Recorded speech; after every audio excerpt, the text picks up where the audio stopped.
What's going on, everybody? Just for your information, in between this episode and the last episode, I did go out and get myself some nice Charmin. I feel squeaky clean and no cuts to talk about. Look at that. Yeah. Improvement. Yeah. Especially with their diamond-shaped pattern. It's very nice. I feel very elegant. It's a diamond shape. I always say, I really wish this had diamond shape. Yeah, from your bidet. Yeah. Yeah. I wish they sprayed the water. As a diamond.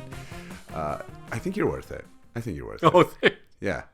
You know what? Diamonds are a girl's best friend. Yeah, I was going to say, you know what? I think if they wanted it, they should have put a ring on it. Right? That's right. So, amen. Sing it, Beyonce. Just quoted Beyonce in a toilet reference. So how low can we go with that? Oh, believe me, we can go lower. Oh yeah. But this, down the drain, if you will. Yeah, exactly. Hey-o. Flushed.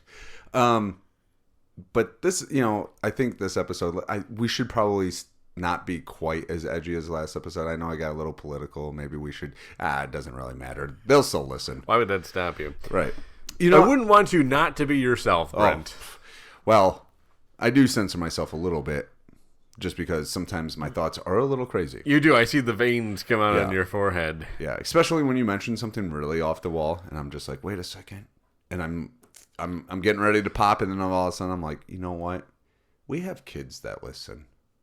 We need mostly yours. I didn't say whose. Oh, okay, I'm sorry.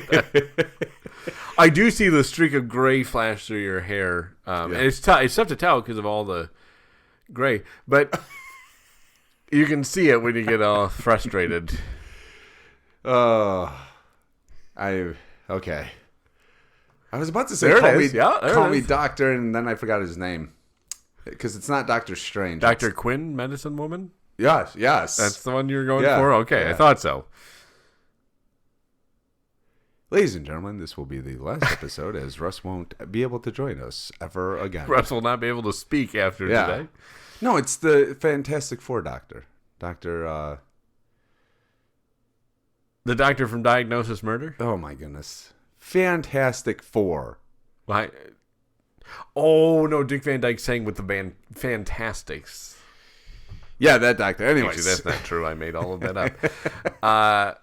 Dick Van Dyke did sing with an a cappella barbershop quartet, though. Well, how lovely for him. He was. The reason I bring up Dick Van Dyke is because he was the doctor from Diagnosis Murder, Dr. Mark Sloan, of course, as we all know.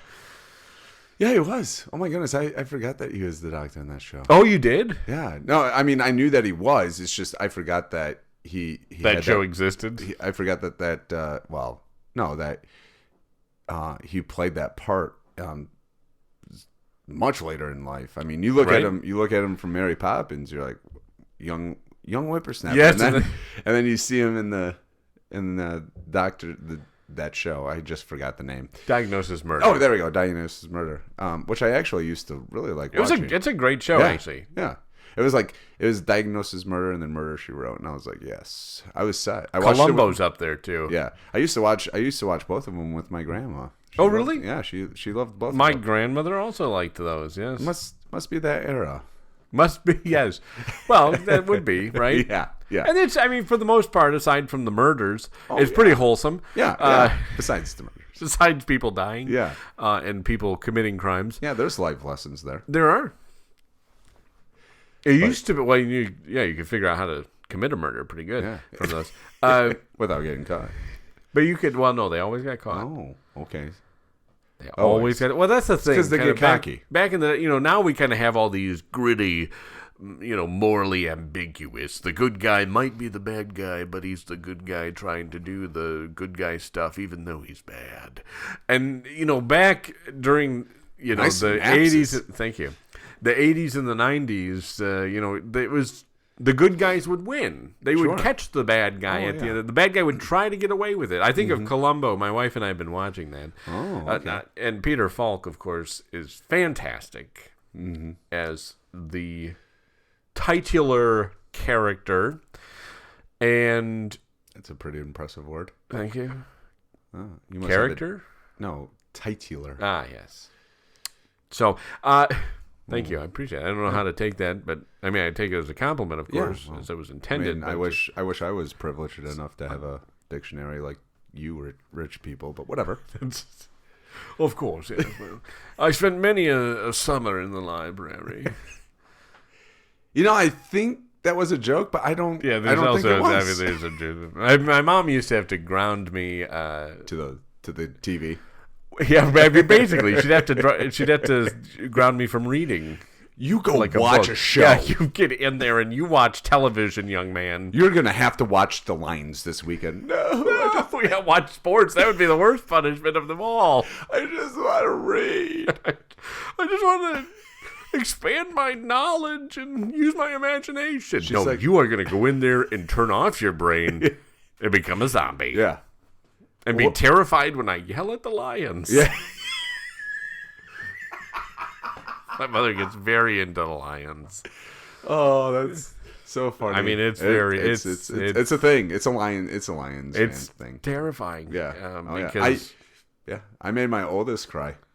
Oh, because I yelled at the Lions. Yeah, well, because I mean, you kind of all of a sudden revert back to your youthful stage. I mean, obviously, your son is in his 20s now, I think. And you revert back to your youthful, and you kind of put yourself in the position of the TV. It's like, not again. Is Dad yelling at me or the TV? Yeah, a little bit of column A, a little bit of column B, right? Yeah.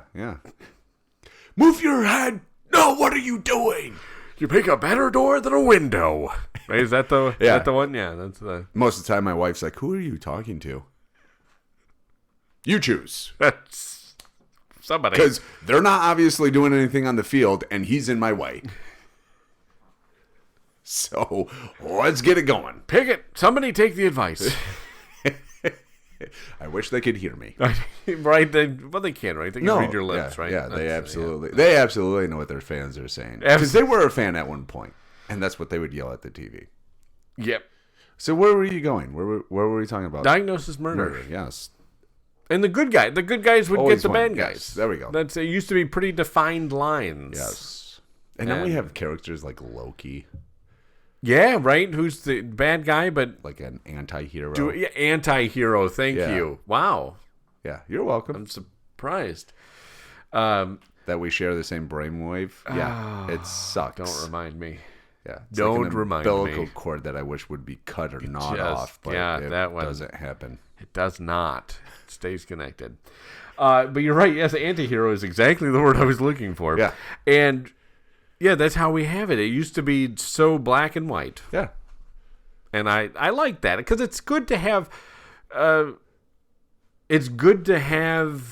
good guys win. Like, you got to have that hope, right? But you get all these dark and gritty, like True Detective, where they're getting the bad guys, but they're all really screwed up characters. Yeah, they are. It's like, why can't they just be the quirky writer? Yeah, who's somehow a celebrity in every city, and every place she goes, somebody gets murdered. Yeah. Again, maybe check her out. Maybe she's an anti-hero. I'm just saying. Maybe see if her visa's actually in. Yes, right. Send her to Michigan, as we learned last episode. But, that now, it's all got to be that way. You can't have the good doctor who saves people's lives in multiple ways because he solves a murder and is a doctor. Exactly. Yeah. Why can't we go back to that? Even now when they try to do that with like the quirky ones, it's always the character is always he's tortured by demons from his past. Yeah. Like why? Why does he have to be tortured by? I'm tortured by demons. Well, I didn't realize this was going to be a therapy session. Yeah, I have anxiety. I don't want my characters on TV I'm not looking for somebody to reflect how I live my life. I want them to be better. Yeah, exactly. I want them to be good at what they do and also good people. Yeah. You're like, I don't tune in to watch myself on TV. Yeah, nobody wants to see that. I live it. I want somebody good. But I'm trying to escape. Right. And you know what? None of that anti-hero stuff bleeds over into society. No, it doesn't. No, now you're right. Now we have all these people who are like, Well, it's okay that I have all these bad things because I do one good thing. I donate my time to the animal shelter. It's all right. Calm down, Kathy. Like, take it easy. Oh, the animal shelter. No, it's also like we have these anti-heroes and everything that are prevalent now, and then people are like, yeah, well, I did this one bad thing to prove a good thing. Wait, what? Yeah, that doesn't cancel each other. Like that, the good thing doesn't supersede the bad thing. You still did a bad thing. I mean, there's good stories too that have like the redemption story in them where the bad guy does become a good guy, right? Or a good person. I apologize. Don't say guy. Oh boy. Yep. My goodness. Oh, my goodness. We have to identify as women. I mean, we have to identify as anything that we want to be. Birthing people. Yeah. But so yes, the bad person becomes a good person over this arc. Sure. But there's a difference though. But now they love right. So that now if you actually go from bad to good, that's great. Right, you have this arc where there's the defined you were bad.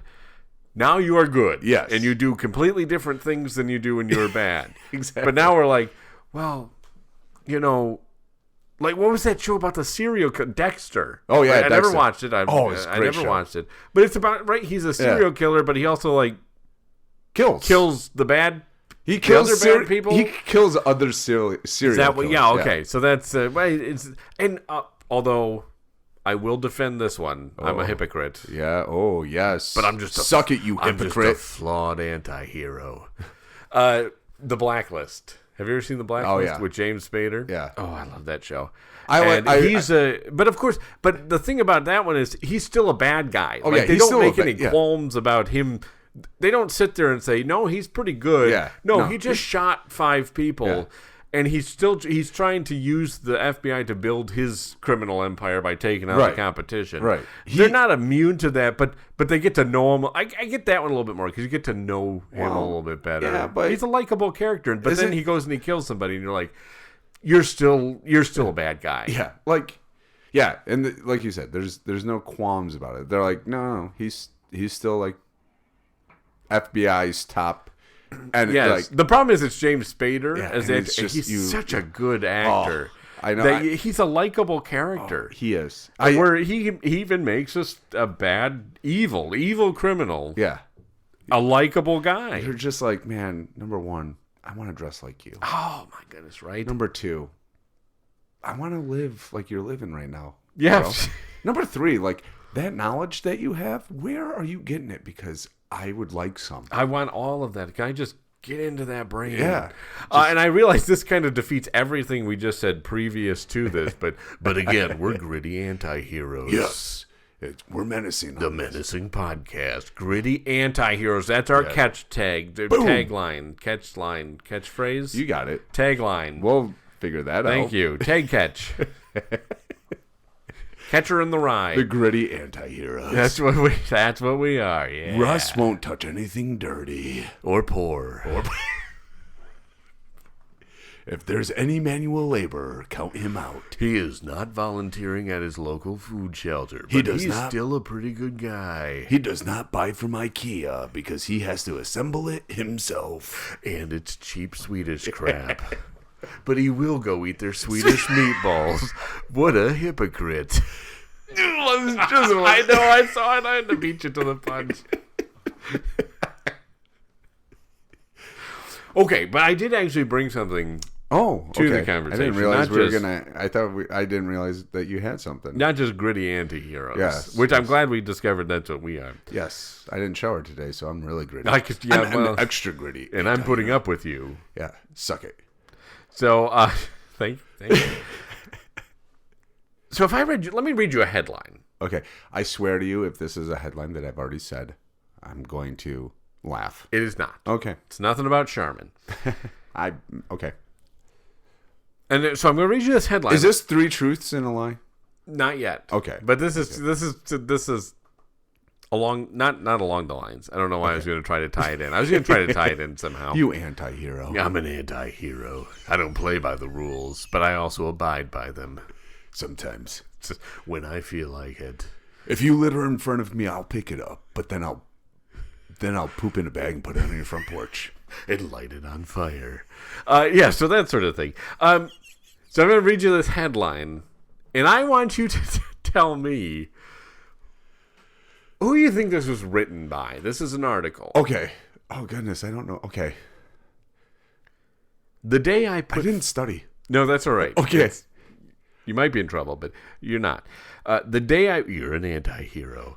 The day I put $50,000 in a shoebox and handed it to a stranger, I never thought I was the kind of person to fall for a scam. Who do you think Who do you think is the profession of the person who wrote this article? The profession? Business owner. Like okay. Fortune 500. Okay. Type, actually, you're on the right track. Is it Trump? No, that's he's everybody gullible. who donates to his campaign. Yeah. But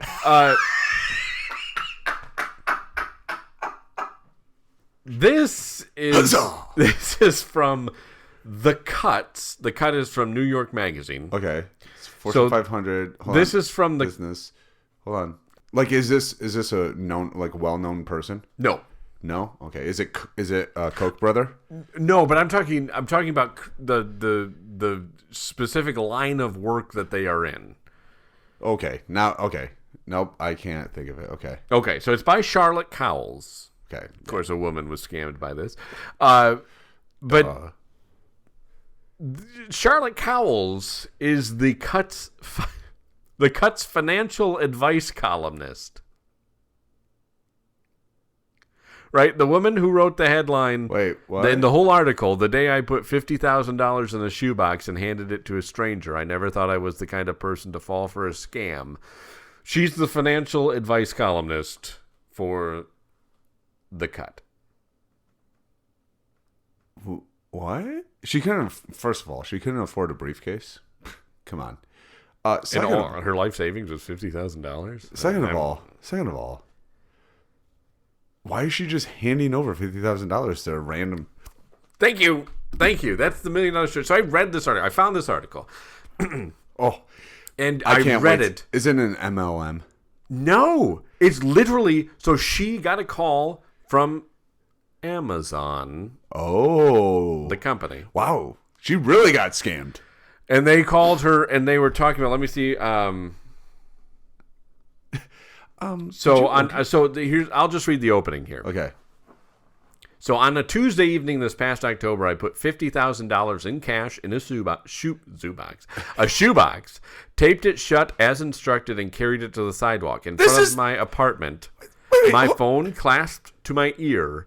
Quote, "Don't let anyone hurt me," end quote. I told the man on the line, feeling pathetic. Quote, "You won't be hurt," end quote. He answered.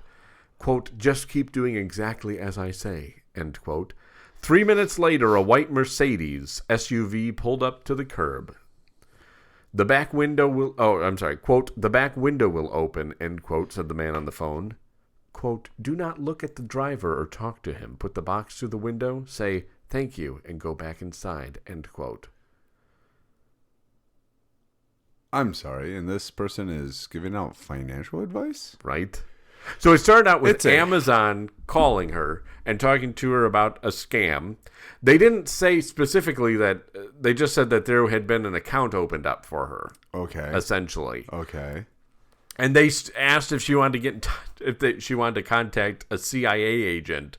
Oh, I mean, because, yeah. That's the next step there, absolutely, right? You go from Amazon. Put me on the phone with the CIA agent. And from there, it spiraled to where they basically said she was being investigated for all these crimes. Mm. And her money was going to be frozen. Sure. And so the only way she could do it was if she took all the money out, gave it to them, so that they could ensure that she still had access to it. No, she deserves that. Right? And so nope, I feel bad. I don't feel bad. Because it's funny because I feel bad.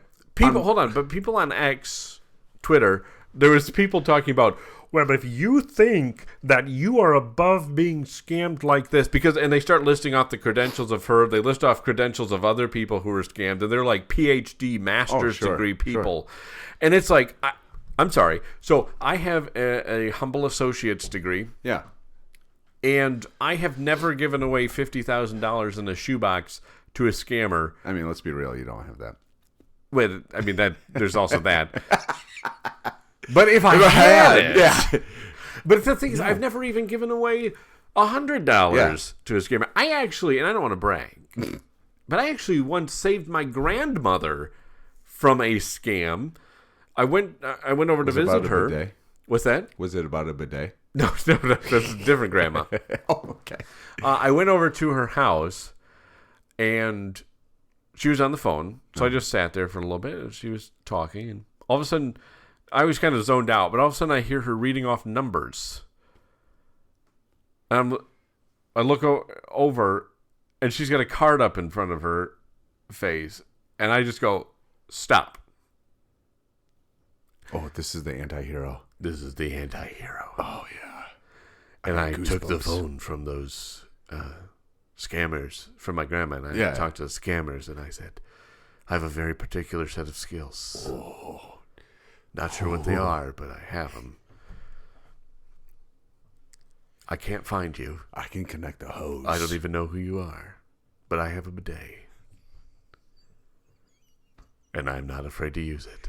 But no, so I stopped her, and I took the phone. Yeah. And it was so they had convinced her to put. It was like it wasn't $50,000. No. But it was like $300 to $400. Yeah, they convinced her to put on a prepaid card. Yeah. And then she was going to read that. She was reading the numbers off to me. I stopped her before she got to the last four numbers. Oh, thank goodness. And I was able to fortunately get the money off and get it. It's not easy to do. I had to route the money through my PayPal. Oh, okay. We got lost. And Grandma, I don't know what happened. I'm not sure. See, there's the anti-hero. There it is. He always comes out. You did something good for your grandma, but you took the profits. I took the money. I don't know, Grandma. I'm not sure. You said there was how much on it? No, there's only $5. But yeah, so again, I'm just a lowly person. I'm not a credentialed individual. I don't have PhD or LLC after my name. Right. But I have associates of business. Sure. And after this episode, we might want to consider an LLC for insurance. We might need to. I can say with 100% certainty. Oh. I have never fallen for a scam. Okay. I'm just saying. There you go. And I might not be as credentialed as the financial advice columnist for The Cut. I mean, for New York Magazine. Let's be real. First of all, if they're saying that they have dirt on you from your past or whatever, dirt on you whatsoever, and you're like, oh, okay, well, what is it? And they can't prove it, then you just go, all right, talk to you later. Click. Well, and this is the thing. If they, again, and scams are real, right? I talked about how they almost scammed my grandmother. Yeah, right. No, I get it. They do prey upon people with scams. The biggest thing to remember is there's no urgency. They ramped up the urgency with her because they talked about crimes that somebody committed in her name and how right. That's not how they operate. First off, the CIA. Why is the CIA involved in this? Wouldn't this be more like an FBI matter? Yeah. CIA is overseas. FBI is the CIA is not. They don't. Well, they're not supposed to operate in America. They're monitoring you from afar. Yeah, the FBI is going to get up close and personal. Yeah. What's that? Oh, sorry. What? I heard you say something. Oh no, I just sneezed. NSA. Oh, okay. Yeah. What's that? So. First off, you got just kind of if there's ever somebody trying to create that sense of urgency, because again, this is the anti-hero. We're going to give you advice, yes, and then we're going to call you later and create a sense of urgency where you give us $50,000 in the shoebox. Yes. That's how we fund the podcast. We won't. Yeah, we're going to pull up in a Dodge Caravan. It's going to be rusty. It's going to be white. Don't look at the driver. We're going to roll down the back window. You can slide it in. Don't look at the back driver because none of the windows are tinted. It's one of those... back driver? What in the world am I talking? Well, back passenger. I pictured one of those grocery getters that had the back-facing seats. You remember those? Yeah. That's what I pictured. There's some person sitting back there, don't look at me. And then taking the cash. I'm a Nigerian prince. Don't worry about it. Wait, but you're white. Don't worry about it. I identify as. Right. So there are things. If somebody calls you, right, and they're trying to create a sense of urgency. Yeah. Oh, yeah. If you get an email that says, "Oh, you just made a charge.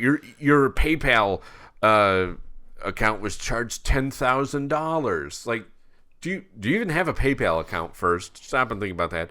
Second, that's not how it works. Like, they don't email you in that way. They don't. There's not going to be somebody calling you going, "You need to give me an answer now, or all your money's going to be frozen. You're going to be accused of committing crimes." Like, that's not how they work. Right. And don't ever take the information that they give you. Like, if they ask you to confirm your social security number because they already have it, don't confirm it to them. Also, say, "Hey, I'm going to hang up and I'm going to call you back," and look up the number. If they're calling to be from Amazon, go to Amazon.com and get the customer service line from there. Ooh. That's a big tip, actually. If eBay, PayPal, whoever calls you, look up their email. I mean, look up their contact, their phone number online, right, and go that way. Don't take the number down that they give you and call it, because it's going to be a fake number. Right, and then when you could even just look at the number on the website and go, "Oh, that wasn't the number that called me." Oh, wow, okay. That's got a lot less digits in it. It doesn't start with a 01. Yes. Why? Oh, my goodness. No, it is absolutely real, and it is sad how many people actually do fall for it. I mean, last week or the week before, we were going out to a hockey game, and my wife got a call from our bank. She got a call about my account or my card. Oh, interesting. Okay. Yeah, so we started talking, and I'm driving. Babe, those charges, they are not mine. I don't know. I don't know who did that. I don't know who's ordering from bestsupplies.com, but it's not me. I don't know who's shopping at preppers.com, but it's not me. No, it's not me.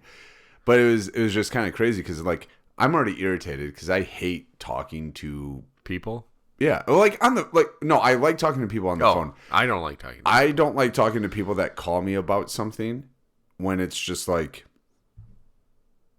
I just don't like when businesses call me and they're like, "We see this problem." Okay, that's your problem. You fix it. Sounds like a you problem. Yeah. I like my bank texts me. So yeah, well, this person calls my wife, right? And she puts it on speakerphone, and I'm talking, and then she just hangs up. My wife hangs up, and I'm like, that was weird, right? She goes, "Yeah, they didn't ask for you to confirm your name, your date of birth, anything." And I was like, "That is true." I was like, "Thanks for hanging up," because she saw that I was frustrated. Yeah. And I was just like, I'm not dealing with this right now. Like, first of all, it was a Saturday or something. And I'm like, you guys don't do work. Like, and that should have been a huge red flag. Like, you don't do work on Saturdays because you're open from like 9 to 12 and then you're out.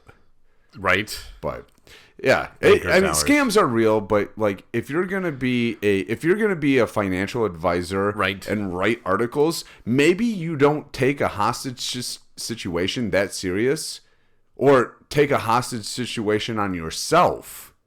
Because they like held her hostage, right, on nothing. Like, and she said she could have talked. You know, she doesn't know why she didn't talk to her husband or her friend who's a lawyer. Like, what you have multiple people in your lives who's a lawyer. And you're not talking to them about this? Or calling the police? I don't care. This is the funny thing, though. The thing that got me the most was the fact that everybody's like, if you think, coming to her defense as though her credentials put her above something like this. And if she falls for it, then any stupid idiot like you or I would definitely, if you think we're above. No, I do think I am above it because. I have a brain? Again, I only have my associate's degree, but I've never fallen for it. I've never given away my life savings, to some random person in a white Mercedes. Sure. Yeah. And I'm okay. And it's actually interesting. Charles C.W. Cook from National Review, has actually commented on this article, and he actually thinks it's that it can't possibly be real. Just a publicity stunt. Or, I don't know, publicity, maybe. Maybe New York Magazine's trying to get some more readership. There you I'm go. not sure why you would get readership with your financial advice columnist being a complete Idiot. Yeah. And again, there's very... Have you seen The Beekeeper? No, not yet. I want to so bad. Well, then... So, there's something similar to this in the beginning of it. So it starts the whole event off. I'm not going to ruin it, but I'm just saying. Yeah. And so there are definitely people who prey upon unwitting people. This is not an unwitting person, though. This is somebody who claims they give financial advice. Yeah. Nobody should ever trust her again. That's like Dave Ramsey going, Dave Ramsey I just went bankrupt because somebody in a white Mercedes told me that they have some dirt on me, and that is a really good example. This is like Dave Ramsey getting scammed out of his hundreds of millions, $50 million.